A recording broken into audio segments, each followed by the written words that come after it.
आँख तो खोलो, अरे आँख तो खोलो, लगा दे।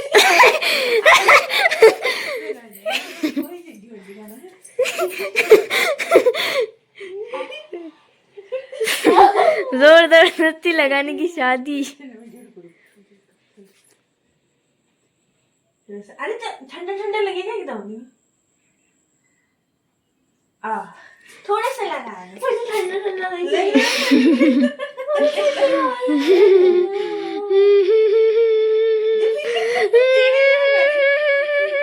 वो तो कुत्ता काटेगा, एक आंख में लगा के जाएगी तो। हाँ ऐसा होता है, एक आंख में लगाओ ना तो कुत्ता काटता है। क्यों? हाँ ऐसा बोलते हैं हमारे। मंजुली का मैंने देखो, अगर आप ज्यादा हिलोगे डोलोगे तो आप मंजुली का दिखोगे।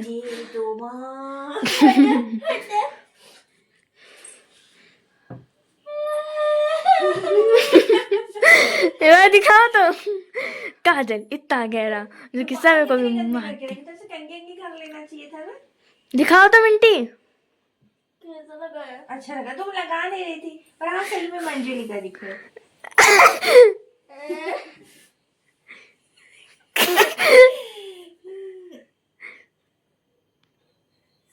चलो ठीक है, चलो आ जाओ, मम्मी बंद करके इधर। तो ये ना बहुत अच्छे हैं और लगाने पर एकदम ठंडा ठंडा लग रहा था। इसके पहले भी ना मैंने इसको यूज़ किया है, ब्लू हेवन को इसके पहले भी यूज़ किया है, इसलिए इसको मंगाया था। बाकी के ना इसमें अच्छे नहीं लगते हैं, आँखों पे ये ज़्यादा अच्छे लगते हैं। बाकी के ना जल्दी टूट जाते हैं। मतलब टूट जाते हैं ना, इतने महंगे महंगे आते हैं और वो पता है टूट जाते हैं, और इतने से होते हैं, इतने कितने होते हैं। अभी ये ना बहुत दिन चल जाएगा, 6-7 महीने चल जाएगा। इसका रेट भी कम रहता है, 70 रुपये रेट है, और ये तो 3 आए 100 कुछ रुपए में, तो सस्ते ही है एकदम। सस्ते हैं। क्यों हंस रही है? अब ऐसा है वो क्यों कर रहे? आग दिखाना भी तो जरूरी कैसी है की। देखो तो आपके गाय से नीचे गाय से ऊपर। ठीक है, इसको रख लेते हैं। अब उठा के अपन इसको डस्टबिन में डाल देंगे, उठा के रख लेंगे, बंद कर दो। हाँ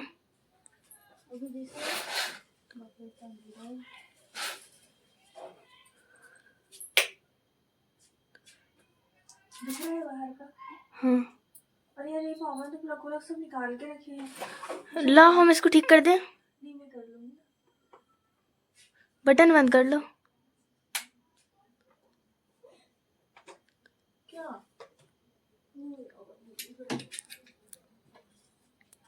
दिखा रही हो ना? हाँ ऐसे ही बताया ना। हाँ। नहीं यार ऐसे नहीं लगता।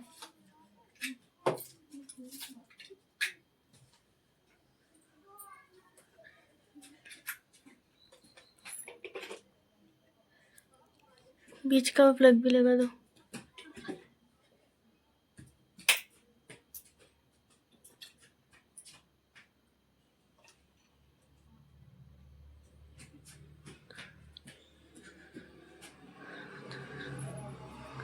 मैं घूमकर आती हूँ। हाँ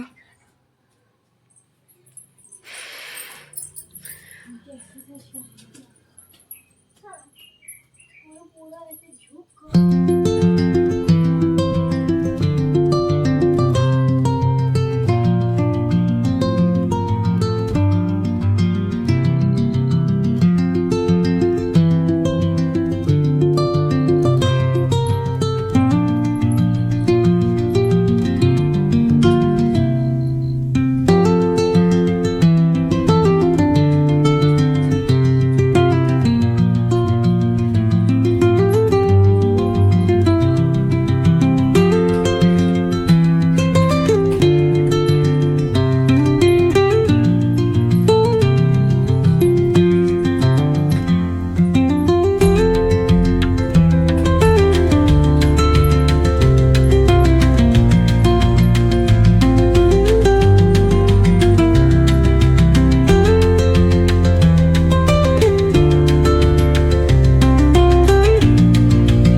तो फ्रेंड्स, मैं रात के लिए दूध गर्म कर रही थी और किचन में आ चुकी थी।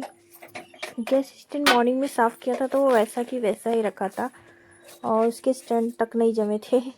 तो वो दिन में कोई काम ही नहीं होता है, खाना वगैरह बच जाता है तो उसके बाद कोई काम ही नहीं होता है गैस का, तो वो ऐसे साफ़ सुथरा ही रखा रहता है। वे शाम में जब मैं कुछ खाना वगैरह बनाती हूँ ना तभी उसको जमाती हूँ।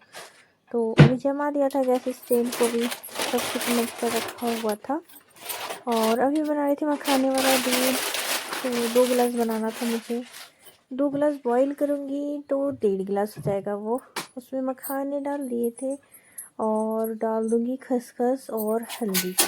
तो इन तीनों से बनता है मेरा नाइट वाला दूध। बहुत हेल्दी होता है, कैल्शियम भरपूर मात्रा में होता है, जो बॉडी को अच्छे से मतलब मेंटेन करता है, बॉडी के दर्द को ठीक करता है और घुटने जितने भी जॉइंट पेन होते हैं ना वो दुखना बंद हो जाते हैं। पर थोड़ा लॉन्ग टाइम इसको यूज़ करना पड़ता है। 3 महीने, वैसे तो 2 महीने में ही असर दिखने लगता है, 2 महीने 1 महीने में, पर 3 महीने रेगुलर यूज़ करने से आपको फ़र्क समझ में आएगा, बॉडी का पेन कम हो जाएगा। और ज़्यादा यूज़ करेंगे तो ख़त्म भी हो सकता है, पर कम हो जाता है और जॉइंट पेन में काफ़ी हेल्पफुल होता है। तो इसको रात में अच्छे से बॉईल कर लें, मतलब 2 गिलास रखा था, इसको 1.5 गिलास कर लेंगे हम, 1.5 गिलास से थोड़ा ज़्यादा कर लेंगे। और फिर जब ये पूरी तरीके से बन जाएगा तो लास्ट में हल्दी डाल देंगे और फिर अच्छे से उबालने के बाद में ना उसको गुनगुना ही पियेंगे खाना खाने के बाद। बहुत इफ़ेक्टिव रहता है, बॉडी पे बहुत अच्छा मतलब इसका इफ़ेक्ट होता है। और बिस्तर भी पूरा पड़ा हुआ था तो मैं सोची चलो ठीक कर लेते हैं। अभी ठंडी ना आ गई है जिसके कारण ना बिस्तर दिन भर ऐसा ही मिलेगा, थोड़ी देर में बिखरा, थोड़ी देर में जमा, मतलब अपन को दिन भर ना इसको जमाना होता है, दिन भर जमाते रहना होता है। बच्चे थोड़ा सा लेटते हैं फिर खेलने चले जाते हैं, जिसके कारण ये बिस्तर ऐसे ही पड़ा होता है। बीच में आके मैं उठा उठा के रखते रहती हूँ बस। और ठंडी के कारण ना बेड पूरा बिखरा पड़ा रहता है, पर कोई दिक्कत नहीं, जब जब मुझे टाइम मिलती है मिलता है तब तब मैं इसको घड़ी कर देती हूँ। तो ये जमता भी रहता है, बिखरता भी रहता है, अब क्या करें। जब बच्चे यहाँ पर आकर लेटते हैं तो उनको लगती है ठंड, तो फिर ओढ़ लेते हैं, फिर उनको खेलने का मन करता है तो वो बाहर चले जाते हैं। तो ऐसे बच्चे जो है ठंडी को एंजॉय कर रहे हैं इस समय। और अभी जो है मैं वापस से दूध गर्म करने के लिए आ गई थी। इसको लो फ्लेम पे करके गई थी मैं, तभी उफना नहीं था। और यहाँ पे ओमी ना पूजा कर रही थी, तो हमारे लाइन बार लाइन पूजा करते हैं, कभी ओमी, कभी विंटी, कभी इसके पापा, कभी मैं। बच्चों को सिखाने के लिए ऐसा करना पड़ता है फ्रेंड्स, नहीं तो फिर कभी प्रॉब्लम होती है तो फिर घर में कोई पूजा करने वाला नहीं होता, हस्बैंड ड्यूटी वगैरह पे होती है, अपनी तबीयत ख़राब होती है तब कोई नहीं होता, इसलिए बच्चों को सिखा रही हूँ मैं। काफ़ी सीख चुके हैं वैसे तो, बहुत टाइम से कर रहे हैं इन लोग, पर फिर भी इनकी हैबिट रहे और ये लोग थोड़े क्लोज़ रहे भगवान के, इसलिए इन लोगों को जो है ये रूटीन में लाया है, ताकि इन लोग की कनेक्टिविटी अच्छे से बन सके। और क्या होता है, सीखते भी हैं बच्चे सारी पूजा पाठ अच्छे से, इसलिए भी ऐसा करती हूँ मैं। तो 8 दिन जो होता है ओमी करती है, 8 दिन की, और बीच बीच में हम दोनों कर लेते हैं। हस्बैंड एक टाइम रेगुलर करते, कोई भी एक टाइम जब वो घर में होते, चाहे मॉर्निंग का हो चाहे शाम का समय हो, तो वो कर लेते हैं। जब शाम में घर में होते हैं तो शाम में कर लेते हैं, अगर मॉर्निंग में घर में होते हैं तो मॉर्निंग में कर लेते हैं। तो इस टाइप से उनकी ड्यूटी के अकॉर्डिंग जो है उनकी रूटीन होती है फ्रेंड्स। तो बस यही है हमारे यहाँ पर पूजा का रूटीन। और अभी जो है कपड़े रखे हुए थे बच्चों के, मैंने जैसे ही बेडरूम को ठीक किया उसके बाद मैं सामने के रूम को भी जमाने चली गई थी। सारे कपड़े ना सूख चुके थे तो फिर मैं अंदर लाकर उनको रख चुकी थी। फिर मैंने सोचा इन्हें घड़ी कर लेती हूँ लगे हाथ, नहीं तो फिर मॉर्निंग में ना वो घर बगरा बगरा अच्छा नहीं लगता है। अभी कंप्लीट कर लो तो अच्छा लगता है, मॉर्निंग में घर जमा जमा रहता है, फिर मॉर्निंग में जब हमें पास काम होता है जल्दी जल्दी बच्चों का, हस्बैंड का टिफ़िन बनाने के लिए, उस समय हमको गंदा नहीं लगता है, फिर हमारा मूड ना फ्रेश रहता है। और नहीं तो घर बगरा दिखता है तो चिड़चिड़ापन आ जाता है। इसलिए ना घर को रात में ही अच्छे से मैनेज कर लो। झाड़ू वगैरह तो नहीं लगाना होता है क्योंकि रात होती है तो झाड़ू नहीं लगा रहे थे, तो अच्छा रहता है। तो सबको डस्टिंग वगैरह करके सो जाते हैं, उससे काफ़ी अच्छा बेनिफिट होता है और फ़ायदा हो जाता है। तो अभी ना मिंटी किराना लेकर आई थी, मतलब किराने का कुछ सामान लेकर आई थी जो घर में ख़त्म हो गया था। तो ले आते हैं बच्चे थोड़ा बहुत, जो भी मैं उनको बोलती हूँ, पास में ही दुकान है तो वहाँ से ले आते हैं। तो अभी मिंटी जो सामान लेकर आई थी, मैं इनको जमाने में लग गई थी क्योंकि फिर ये सुबह में ना पेंडिंग काम हो जाएगा। तो सारा कुछ सामान मैंने सोचा पहले मैं जमा लेती हूँ, उसके बाद में ना बाकी का काम करूँगी करके। तो बस सारा सामान जमाते जा रही थी। ऑयल ना बिल्कुल ख़त्म हो गया था फ्रेंड्स घर में, तो ऑयल बहुत ज़रूरी था, इसलिए मैंने मिंटी को है दुकान भेजा था। तो फिर वो ऑयल, दोनों ऑयल लेकर आ गई थी। हम जो दो ऑयल खाते हैं, एक तो मस्टर्ड ऑयल और दूसरा होता है रिफाइंड ऑयल। तो पूरी तलने के लिए फ्रेंड्स हमेशा ना रिफाइंड ऑयल की ही आवश्यकता होती है, और मस्टर्ड से ना हम लोग सब्ज़ी वगैरह फ्राई करते हैं।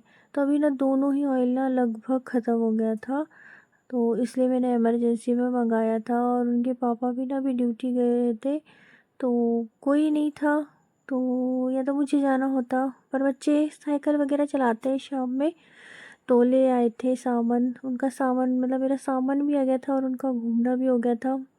अभी बिल्कुल भी नहीं था, मतलब थोड़ा ही था कि जैसे निथार के बनाते हैं ना वैसे बनाना पड़ता। पर मैंने बोली चलो ठीक है, ये लोग घूम रहे हैं तो इनको बोल देती हूँ। और दुकान जाने के लिए तो एकदम खड़े रहते हैं बच्चे, क्योंकि दुकान जाने से ना उनको फ़ायदा हो जाता है कुछ भी लेना हो जैसे, तो अपना काम होता है तो फट से अपन को बोल देते हैं कि हम ये ले लेंगे चले जाएंगे, मतलब थोड़ा रिश्वत जैसा कुछ भी, टॉफ़ी वगैरह कुरकुरे ये वो। तो बस यही वो लेने के लिए वो लोग तैयार हो जाते हैं दुकान जाने के लिए। तो चले गए थे, एक एक टॉफ़ी ले ली थी अपने लिए उन लोगों ने। और मैंने चलो ठीक है, अब इतना काम कर रहे हैं तो रिश्वत देना भी ज़रूरी है, आजकल बिना रिश्वत के बच्चों से भी काम नहीं होता है। तो बस, तो पास्ता लाए थे, पास्ता की डिमांड थी आज, तो मैंने बोला चलो ठीक है पास्ता बना लूँगी। और मेरा सारा सामान तो आ गया था, तो किराना वगैरह भी मैंने जमा लिया था। तो पास्ता निकाल रही थी और बात भी करते जा रही थी, तो पास्ता बना लूँगी फटाफट। अभी ना पास्ता बच्चों को ना घर में बहुत पसंद है, मुझे भी और मेरे हस्बैंड को भी। तो हम लोग जैसे शाम का समय होता है ना, तो झटपट कुछ बनाना हो तो पास्ता बना लेते हैं। पास्ता बहुत ज़्यादा बनता है। और अभी स्कूल की कोई बात बता रहे थे बच्चे मुझे, तो मुझे गुस्सा भी आ रहा था कोई चीज़ पे, कुछ ना कुछ ऐसा बताते रहते, थोड़ा गुस्सा भी आ जाता है। तो गुस्सा भी होते जा रही थी और काम भी करते जा रही थी अपना। तो पास्ते को धो लिया था मैंने।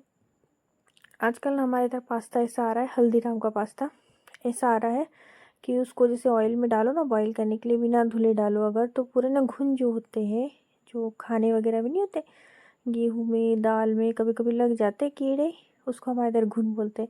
तो वो बहुत हो जाते हैं, इसीलिए ना चावल के जैसे मतलब पास्ते को धुना होता है पहले अच्छे से, जब तक उसकी घुन वगैरह साफ़ ना हो जाए, गंदगी साफ़ ना हो जाए, उतना धोने के बाद में मैं उसको मतलब यूज़ करती हूँ। नहीं तो ना बहुत दिक्कत हो जाती है, अपन पीने का पानी डालो इसके अंदर और पूरा पानी ख़राब हो जाता है, कीड़े कीड़े हो जाते हैं। इसलिए मैं पहले ना नल वाले पानी से, जो बर्तन वगैरह मांजते वो वाले पानी से ना मैं पास्ते को धो लेती हूँ, उसके बाद में उसको चढ़ाती हूँ। तो उससे अच्छा रहता है, मुझे कम पानी लगता है पीने वाला जो गुंडी में भरते हैं। तो चढ़ा दिया था पास्ता, होता रहेगा जब तक बर्तन क्लीन कर लूँगी करके। तो जमा तो होते ही स्कूल वाले थे। दोपहर में ना मुझे मन नहीं कर रहा था बिल्कुल भी साफ़ करने का, तो मैंने सोचा इसको आराम से कर लूँगी करके। खाना बनाते बनाते हो जाते हैं, अलग से टाइम निकालो ना तो नहीं हो पाता है। खाना बनाते बनाते एक्स्ट्रा काम करते रहो बीच बीच में, तो वो एक्स्ट्रा काम भी हो जाते हैं, खाना भी बन जाता है और बुरा भी नहीं लगता। क्योंकि खाना बनाते बनाते तो हमको थोड़ी देर मतलब खड़े ही रहना पड़ता है ना, मतलब किचन में। चाहे रोटी रोटी बनाते समय तो कुछ नहीं कर सकते, पर सब्जी बना रहे हो, चावल बना रहे हो या कुछ और बना रहे हो, तो खड़े ही रहना पड़ता है। तो खड़े रहने से अच्छा है कि हम थोड़ा सा बाजू में कुछ काम कर लें।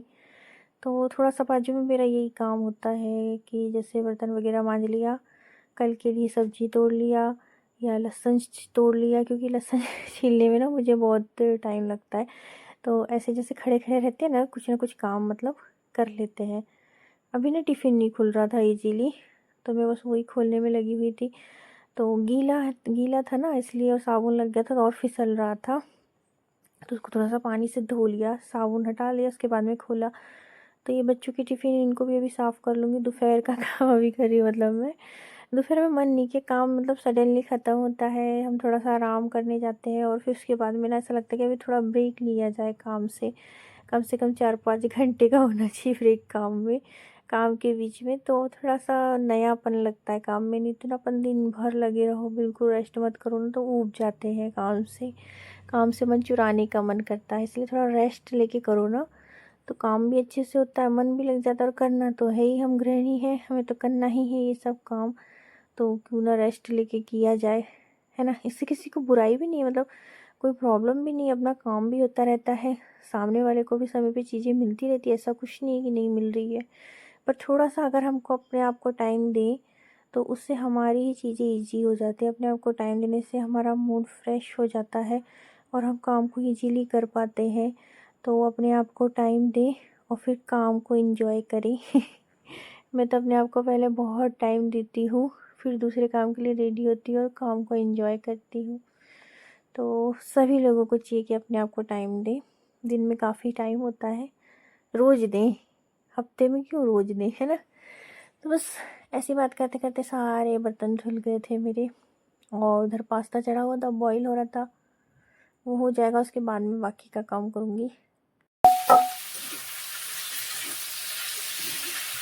तो बस पास्ता बन के रेडी हो रहा था, पास्ता बना रही थी मैं, और लगभग बन ही गया था, मेरा पास्ता कंप्लीट हो चुका था पूरी तरीके से। और बस अब बच्चों को सर्व करूँगी मैं पास्ता।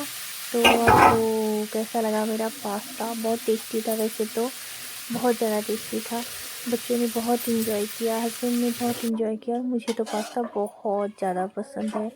तो बहुत टेस्टी बना हुआ था पास्ता, और ठंडी आ गई है तो गर्मा गर्म पास्ता ठंडी में और भी अच्छा लगता है।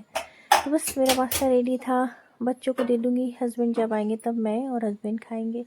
तो बताइएगा कैसा लगा मेरा vlog, like share and subscribe. मिलती हूँ नेक्स्ट वीडियो में, और खूब इंजॉय करिए आप लोग सब। तो देखिए मेरा पास्ता ऐसा लग रहा था।